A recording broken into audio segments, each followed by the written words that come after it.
How to cancel Netflix on smart TV. Now, if you have a smart TV or any of the other TV for that matter and you want to cancel your Netflix subscription, first of all, whether it is Android TV or smart TV, this process cannot be achieved using the Netflix application. Now, either this process must be done from your browser, that is on your TV, or from your phone, tablet, or computer. Now, if your smart TV or your Android TV is luckily equipped with an internet browser, just download any internet browser and just go to netflix.com/account.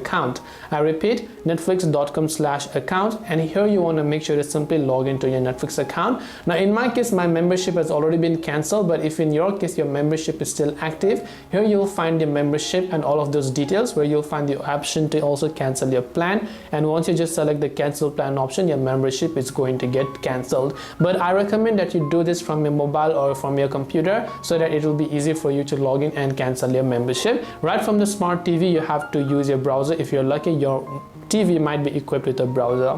So I hope this video helped you. If you have got any questions, feel free to also leave them down below. Thank you for watching till the very end of this tutorial, and as always, see you soon in the next video.